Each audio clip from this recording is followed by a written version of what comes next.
Welcome back to Overdrive. I am very, very pleased that I am sitting here talking to the one and only Dave Ellefson. Dave, how are you, man? Great to see you again. I am well. Good to see you again. It's as we were saying, yeah, it was only at Bloodstock. Yeah, it feels like a million years ago, but also not so long ago. I'm really excited about this Kings of Thrash tour that is going to be rolling through the UK and Ireland and mainland Europe, I think, as well, if I'm correct. Yes. Yeah, so I figured the best place to start would be just how this came about. Obviously, Jeff is with you. Jeff Young is on this tour as well. And if I am correct, you're going to be just getting right into some absolute killer Megadeth old school classics. But just start by just telling me, so how did it come about, you and Jeff, kind of, where did it all come from that you came up with? You know, I guess this kind of all kicked off in 2021. I was doing some autograph shows, and people were coming to me with their Killing Is My Business records, in particular because it was in New Jersey, right, which is where that tour started back in 1985. So those are the long-time fans coming there, and, just over the years, I know people have been clamoring to hear all these early songs. And there's a reason as Megadeth got more popular, we sort of trended away from some of those songs, because those songs were written in a day when we played 500-seat venues. We moved up into, the 1,000, 1,500-seat theaters, and by Rust in Peace, through the 90s, it was all arenas and stuff like that. So, we just found some of this music didn't translate very well in these big rooms. And as we, as the band, evolved its sound, we kind of just moved further away from that. But, there was always this really diehard part of the fan base that wanted to hear these songs. And I've always stayed up on the catalog. I don't know. It's something I've always gone back to. At clinics, people would ask me about it, so I'd always want to, stay up on the material. And so Jeff and I get reconnected by way of the Nick Menza documentary that we started to film, back in 2022. So I mean, it was sort of a 1-2 punch. That the whole thing, kind of just came together. And we got invited to play at the Whiskey for the Ultimate Jam Night, which Chuck Wright from Quiet Riot, that's kind of his brainchild. And they did a tribute to the Big Four. And Jeff asked me if I'd want to come out and jam a few tunes. And I said, absolutely. I said, as long as we play Mary Jane, because that hasn't been played. I love that song. Absolutely. I mean, I swear to God, that song, Megadeth hadn't played that since like Japan, like Rust in Peace 1991. Wow. Our years in the band. And it was mostly because we were headlining and we just needed more songs to put in the set, So this is, the deep dive here, So, that's the origin story of it. And, then the phone started ringing. People were like, God, it'd be great to see this, Like that first sort of like getting on stage with Jeff again, was that connection just right there that like, did you look at each other? It was, Jeff and I always got on pretty well on the road. We'd always room together. We'd have to double up, band and crew, whatever, And so Jeff, I played guitar a lot with Jeff, actually. He was showing me like his solo in Darkest Hour and some of his tricks and that kind of stuff. And,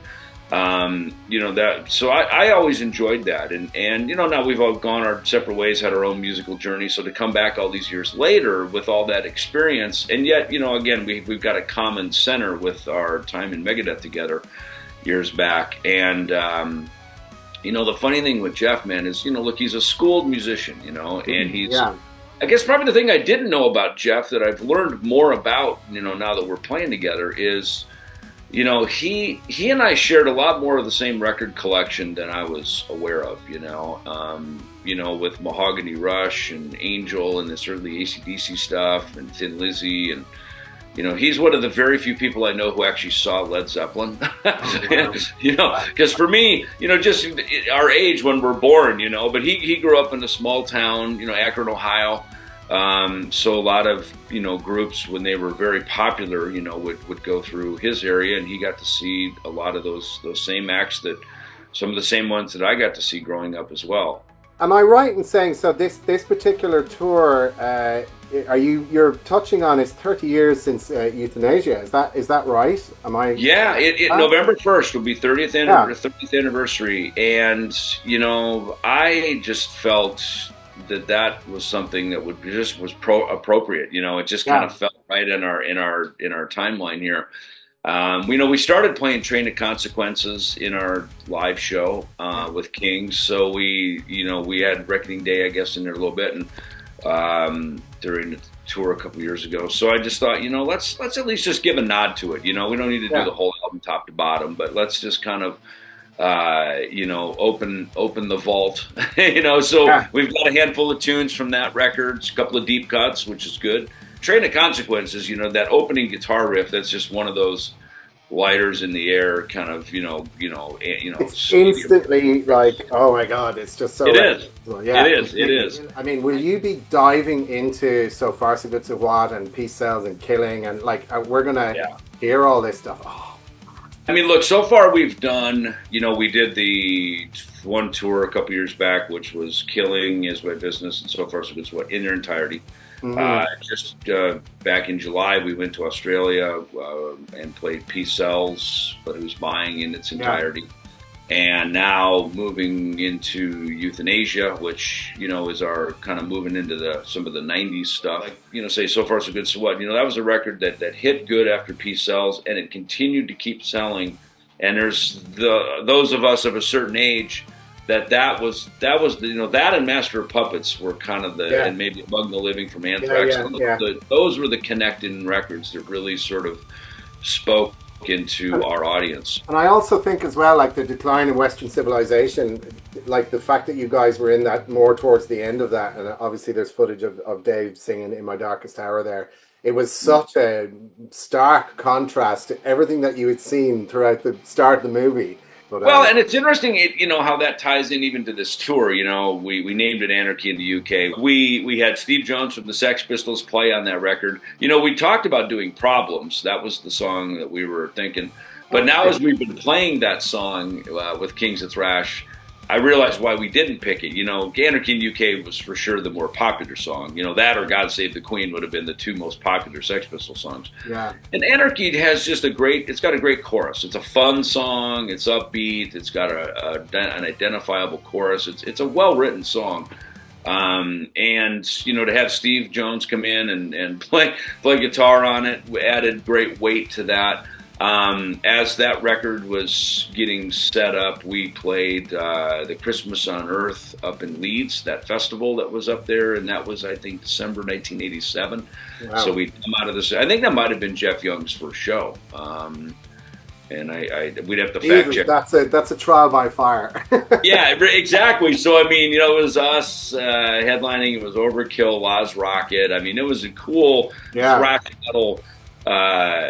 metal festival, and so that's kind of all those memories for me and Jeff are coming back, between So Far So Good So What, Leeds, Anarchy in the UK, just the whole thing. So it's really a cool moment for us. Yeah, very much. Just speaking of the Kings of Thrash lineup, I wanted to just get your take on that, about just collaborating with this new generation, these younger guys. Do you kind of get the flutters when you go into the room and you're just close your eyes for a second and it could be right back in the 80s, Yeah, I mean, look, the band plays great. I mean, it plays so well, and everybody shows up prepared because everybody's into it. They got the right heart, the right spirit around it, And same with Jeff, I mean, look, Jeff's got to play a lot of stuff, man. I mean, he's playing Marty stuff. He's playing a lot of Dave's parts.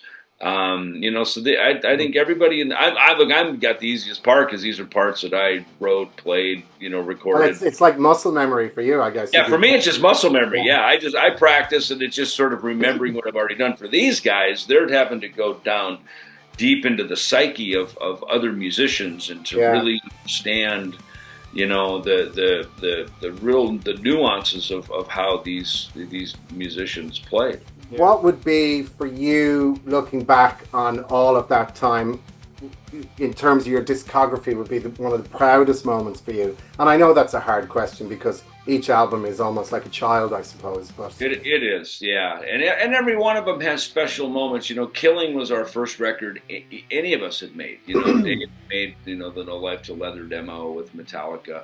I had made demos in bands back in Minnesota and Iowa. Gar and Chris with their band, their fusion band, the New Yorkers, they had a really great demo that they'd made. But none of us had actually made an album for a recording contract, for a record company. So we would go in much more prepared as a band, whereas now you can sit at Pro Tools and write songs and that's dangerous because, I think with Risk, with Megadeth, we wrote that record mostly, rehearsal. Then we went to Nashville and finished it in the studio. And we didn't have time to simmer and percolate and really kind of sink into us. Here's what I found. If you're not a fan of your music first, it's hard to convince someone else to be, right? And that album just didn't. And now I listen back to it, and it still remains one of the great Megadeth records, even though it doesn't sound like a Megadeth record of the past, leading up to that point.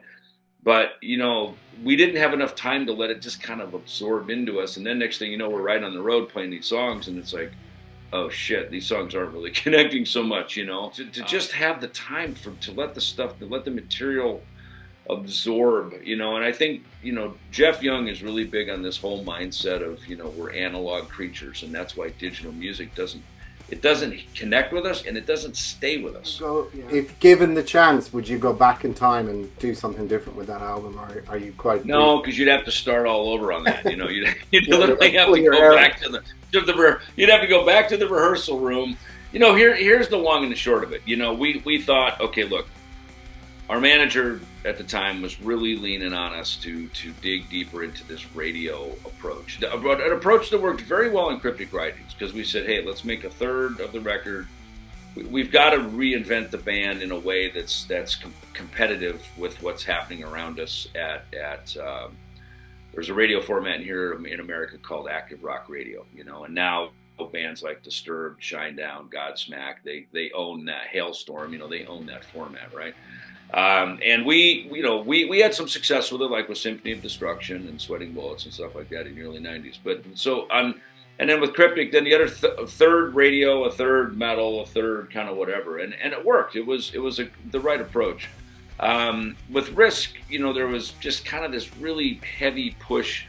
If some is good, more must be better, and our attitude as well, when we get down to Nashville, we'll crush out these metal tunes. That'll be easy, no problem. And the truth of it is it took so much time crafting the other songs for the record that we didn't really have the time or the mindset to make those metal songs that the record should have had to sort of balance it out. So it tended to be a record that was skewed more as a crafted radio album, and it's so that admittedly there's a piece of it that we didn't include that we just kind of ran out of time, focus, and energy for, and that's the part that's on us for sure. And I think what that taught us was, and then for The World Needs a Hero, we started to rechart the course of the ship again, was we have to like the song. If we like it, there's going to be a bunch of other knuckleheads just like us who are going to like it too. So let's preach to that choir, rather than trying to go out and get a tribe that we aren't a part of and may never get invited into. Let's just make our tribe tighter, and that because look, that's ultimately how the Megadeth and our whole, you say thrash, our genre. That's how it grew. Yeah, you talk about Bloodstock. Bloodstock is that same festival. What is your slogan? By the fans, for the fans. And that's what it is. Yeah. By the fans, for the fans. That's a pretty good way to be in a rock band, too. Be a fan and make music because you're a fan. And if you like it, then chances are your friends are going to like it, too. Kings of Thrash, heading out across the UK, touching into Ireland. It's going to be absolutely fantastic. One song that if you had to pick from the set list, and I know it's a hard thing, but if there was one song that you had to say you could live and die by, what would it be? Mary Jane. Okay, good one. Excellent. All right. Well, Dave, listen, thank you so much for taking the time, and we'll see you out there on the road. Kings of Thrash hitting the UK and Ireland and further afield. Dave Ellefson, thank you so much. You're welcome, man. Thanks. Awesome.